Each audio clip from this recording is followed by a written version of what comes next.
Hey everybody, I am Knox. And I'm Chad, Knox's dad. He is the teeny toy tycoon, the star of this YouTube channel. And we're going to add a little piece to this and review some of the comic books that we enjoy. Since Knox was around 3, he's been sitting on my lap or sitting next to me on this very couch reading comic books with me. And so we want to do kind of 2 things with this little comic show. First of all, we want to review all ages comics and kind of let parents know what's out there. But also we want to take comics that maybe aren't billed as all ages, but give you an idea of which ones might work and which ones wouldn't with someone, 3 to 8. I have read comic books for a long time and recently came back to them probably in the last several years because Knox got really into superheroes and he kind of got me reading again. And what I've kind of felt like in trying to find all ages comics for him is that we go through good periods and bad periods, like with so many things. And there are a lot of great comics out there, but a lot of all ages comics a lot of times are one and done stories. It's just this one issue wrapped up in the end, which can be very nice and very fun, especially at bedtime. But so many times, we get to the end of an issue, and what do you say, Knox? Can we read the next one? All right, he wants to read the next one. He wants to know what happens next. And sometimes there's nothing. And I think a lot of young people would be very interested in that continuity in, what's the next major piece of Batman's history or the Flash's history. We'll review primarily DC comics on here, but sometimes we will branch out as well. We're both big Spider-Man fans. But at the moment, neither one of us are really reading very much from Marvel. We will try to be mostly spoiler-free, but sometimes in the process of sharing our favorite part of an issue, we might let something leak. Try not to hold that too much against us, but we are going to try and just give brief snippets of what happens in a story so that you can go off and enjoy it with, either just you yourself or with your family. So the first comic that we will review today is Batman, Li'l Gotham #1. All right, yeah. Then Li'l Gotham had a very very good. Batman Li'l Gotham had a really special place in our hearts while this was still being published. This issue itself is probably getting close to 2 years old now, so you might have to turn to some back issues to find it, or there are 2 trade paperbacks that collect both, really the entirety of the series, issues 1 through 6, I believe, in one. 7 through 12 and another.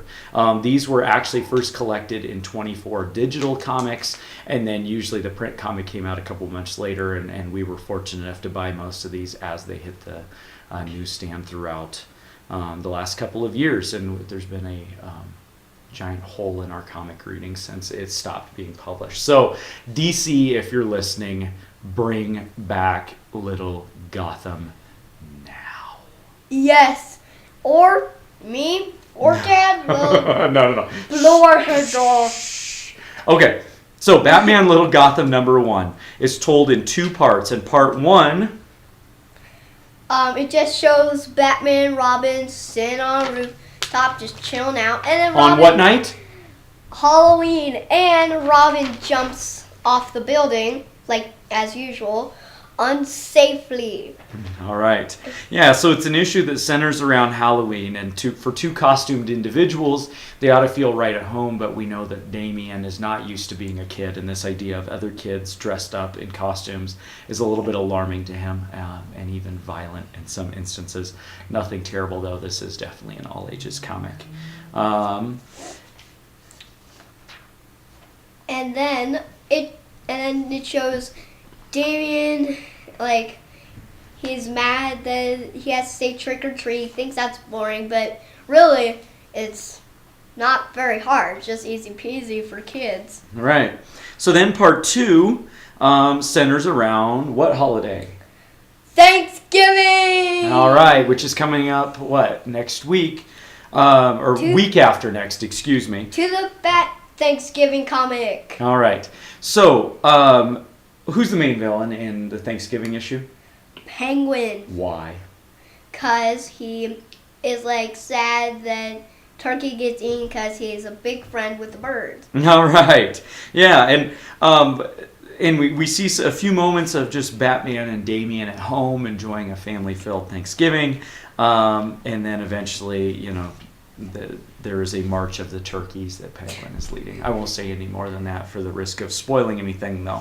But that is Batman Li'l Gotham #1. Knox, what did you like best about this issue? I loved that it had Thanksgiving of Damian saying, well, you know what, I'm not going to spoil anything. Mm-hmm.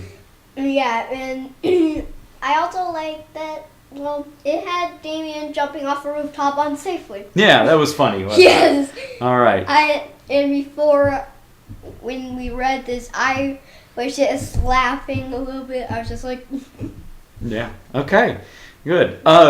One thing I will mention as well, there's a couple of pros here for me. One is the artwork. I'll hold up that first page again. I like that it very much has this watercolored look to it. There's something very childlike about that. I mean, I'm sure to any parent I'm sharing this with, you know that your kids love to use watercolors. But I also think that Dustin Nguyen's style is one that is very unique, and it gives a very distinct look to this book. The other thing that I'll mention, and you can kind of see it in this front cover, is that if you are someone who follows the regular Batman continuity, there are tons of little hints, inside jokes, things that you will understand from major pieces of history, villains dropping funny little catchphrases in here and there as sort of a nod to major Batman stories. I know there's some moments with Hush and some funny jokes that come out of that. This issue, I believe, you see a lot of the main goodies. There's a moment where Poison Ivy insists on eating nothing but meat instead of salad, and Harley Quinn quite can't understand. I mean, you get appearances from everybody, and so there's something for everybody in this comic. What did you not like about this issue? I very much did not like that it, at the end on Alfred's apron, it just, showed the babysitter thing. I, hate that because, as Damian always says in some of the comics, he just feels like he doesn't need a babysitter, but he does because he's 10 years old. Yeah, there's a little, it's just a tiny little shot, but Alfred is, looks like basting the turkey, and we see that his apron reads chef, mechanic, medic, babysitter. Which is probably a nice summation of Alfred's duties normally, but that addition of babysitter was upsetting to Knox. And there's a later issue where we'll talk about that, where Damian is very much calling Alfred his babysitter. If I had one con, it would just be kind of how the final fight is handled between Batman and Penguin. Being an all-ages comic, it seemed like they wrote themselves into a story where we needed a physical confrontation, and then it's like, oops, we're a kids comic. We can't really have Batman pulverize him. And so it felt like the pacing was just a little bit off. There's a funny joke in there, and it's okay. One thing I very much liked about this issue as well was the humor. There's a moment late where they are all sitting around the Thanksgiving table, and you have Damian reaching out for the turkey and getting slapped by Barbara Gordon, also known as Oracle or sometimes Batgirl. And he says, "Ow, why'd you slap me, Babs?" And she says, "It's Barbara, and first you must say grace." "Grace? You just said your name was Barbara." Yeah. I love those kind of jokes. I like that dry humored stuff, and there's a lot of those in this comic as well. And for parents,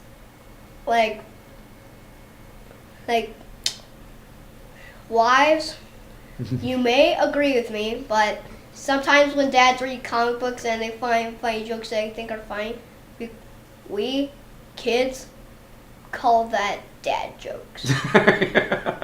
Yeah, I am definitely prone to the dad jokes.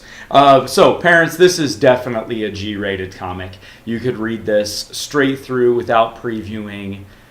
Nothing in there, of any concern, in terms of sharing it with a child of any age. It truly is an all-ages comic. So that's Batman Li'l Gotham #1, and we will probably be continuing to make our way through the Li'l Gotham series in coming episodes.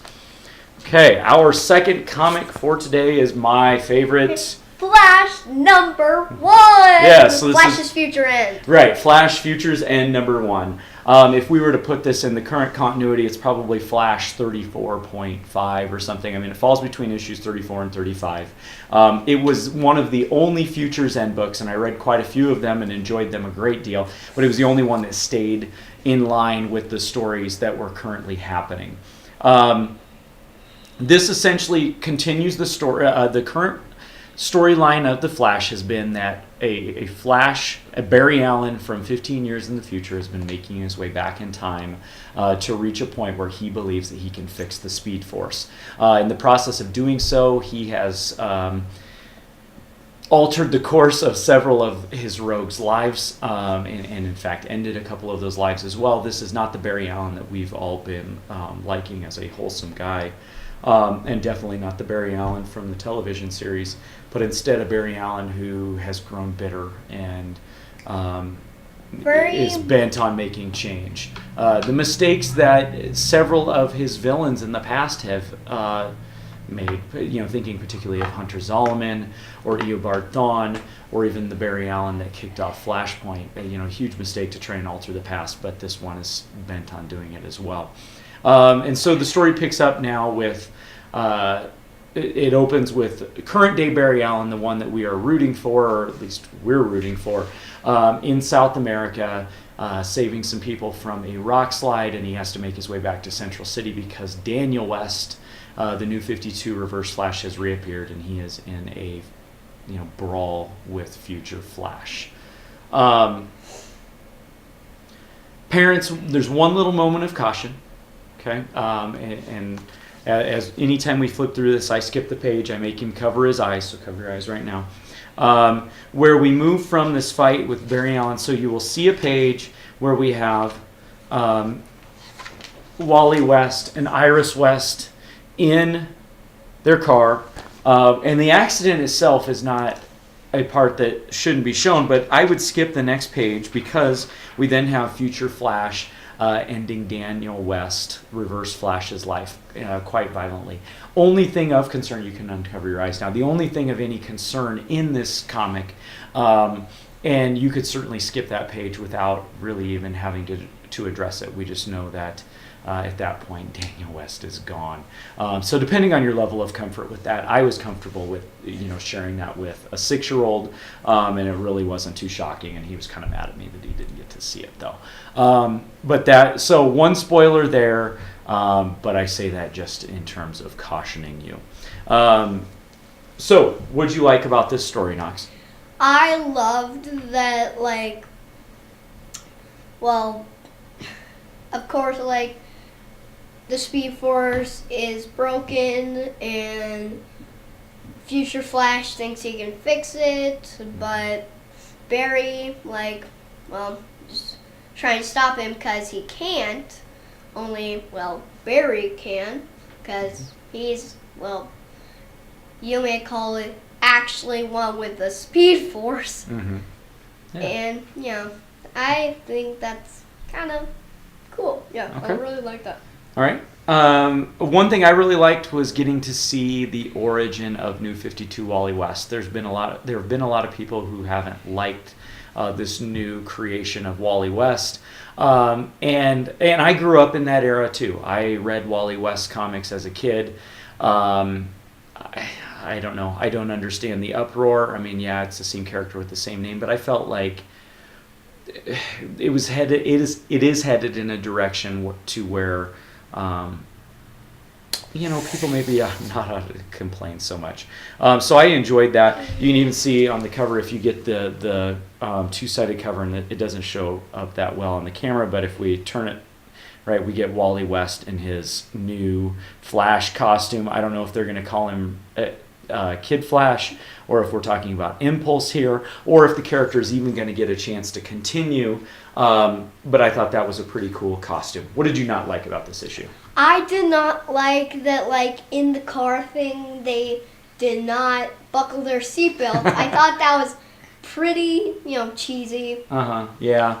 Because you need to be safe, no matter what, even if you don't want to, you need to buckle up. Because safety comes first. Remember that. Okay. Especially you kids. Okay, very good. Anything else you didn't like about it?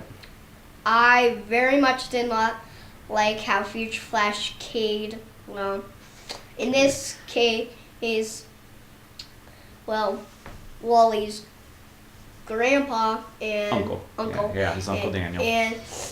And Iris's brother. Yeah. And I agree. That would be my big con for the issue, was also, that moment. And I try and give this writing team a little bit of credit. I have enjoyed this current storyline of Flash as much as any of the New 52 Flash stories.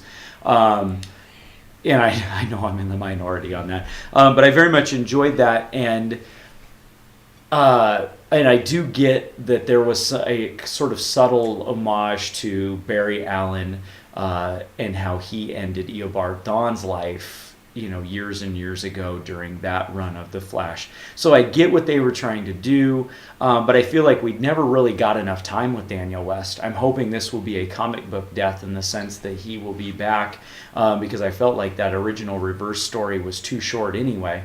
And it certainly didn't get to have the magnitude that the Jeff Johns Hunter Zolomon story, which for me is the Reverse Flash story in a lot of ways. That moment when he, snaps his fingers and all chaos breaks loose, I thought was so cool, and it's something that gives me chills every time I read it.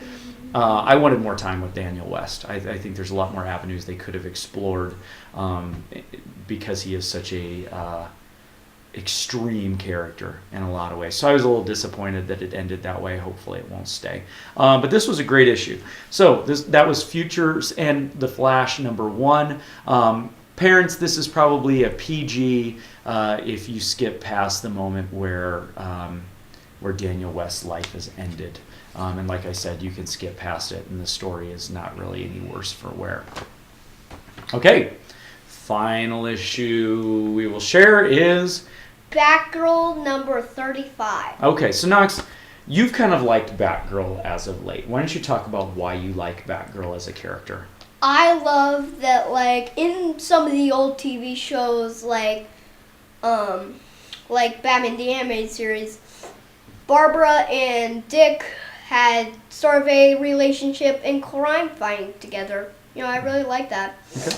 And in this series, she is sort of like when something happens embarrassing hurts her feelings. Like, she just wishes she could go back in time and make that not happen.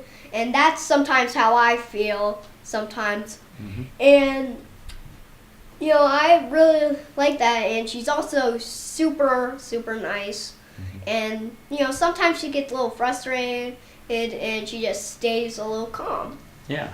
So, who is your favorite Batgirl? Barbara Gordon. Barbara Gordon. Is Barbara Gordon your favorite? Yeah. We had read a few of the Stephanie Brown issues not too long ago, and so I didn't know if perhaps opinion had changed on that a little bit. I would agree that Barbara Gordon is my favorite as well. So we kind of have this devious little plan. My wife, Knox's mom, is not a big fan of comic books, and in fact probably wishes that we didn't have quite so many in the house. So oh, go ahead. And she's also a big fan of Pretty Little Liars, so we're trying to get her hooked on comic books so she can stop calling us nerds, if you will. and we heard that there's some Pretty Little Liars coming out, which may or may not happen, mm-hmm. but we're just hoping that it will happen because we really want her to get hooked on comic books. And if the Pretty Little Liars comic book doesn't work out, don't worry, we've got a backup plan. Batgirl! Right, yeah. So we had kind of heard that this was a little bit Veronica Mars, that there was some mystery involved.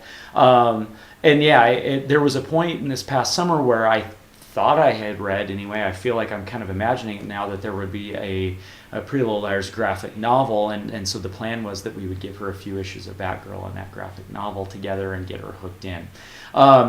Though, I must admit, I was a little bit disappointed in issue 35, but I'm really excited to have this new writing team on. I didn't care for the Gail Simone run. I didn't really even feel like I recognized that character. That was not the Batgirl, the Barbara Gordon that I knew, that Knox knew. Some of the issues were so dark, he never even got a chance to read them, and hopefully never will. And so we were really excited when we saw this photo break and that there was going to be a new writing team. Now, it's kind of a word of caution. So we start out with Barbara Gordon is leaving behind her life in Gotham and her life on a Bruce Wayne-led team, and instead is going to Burnside, which is meant to be sort of a New York hipster neighborhood. She's going to go to grad school. She's going to be the young, carefree, school-focused Barbara Gordon that so many of us know and love. Which I think is a great, great place to start and a great thing to do. There's a lot of different directions that this story can go. I'm kind of hoping that they'll explore some of the grief that she might be feeling now that Dick Grayson is quote-unquote dead, though we know he's not, but as far as Barbara Gordon knows, that's the deal. So I'd like to see them explore that as well. Now, parents, here's the bit of caution, all right? If you are hoping to maybe get your child into this series, and it looks like it's probably going to be a good all-ages series eventually, this one's probably not the issue to do it. Or if it is, you're going to want to skip past a couple early pages. Cover your eyes. Okay. All right. Because we open with Barbara Gordon moving into her apartment, and then we cut to the next morning where she is staggering from her room without any pants on, having stayed up way too late, engaging in activities that a person in their young 20s tends to engage in. And I was a little disappointed when I read that myself, because that's not the Barbara Gordon that I feel like I know.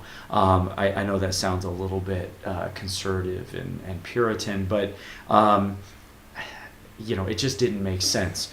What has reassured me, you're good, is that the writing team themselves has said, we know, right, that's not what this entire story is going to be, and this is a part of the story that kicks things off. And so I was pleased and happy to hear them say that. So, Batgirl number 35. Once you get past that early little part, there's a ton of mystery and action. We get to see Barbara Gordon doing her best detective work, which is really, I think, a lot of fun. What did you like about this issue?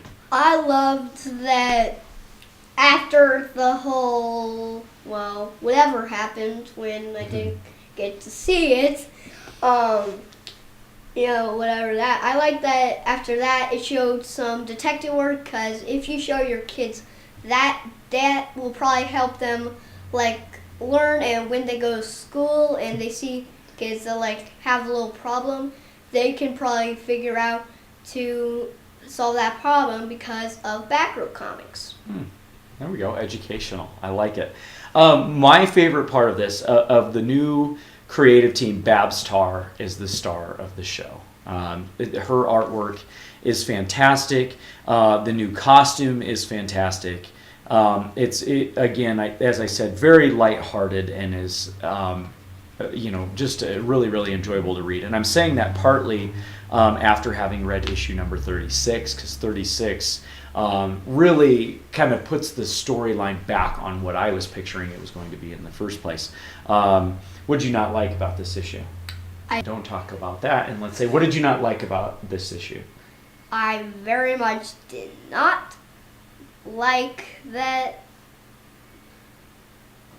it had a bunch, just one page.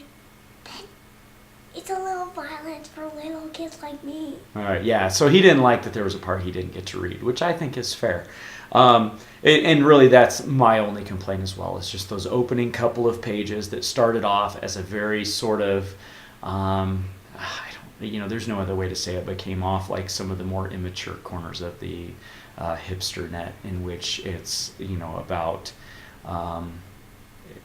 just sort of a reckless lifestyle. And that, so as I said, that's not the Barbara Gordon I know, but I think things very much righted themselves.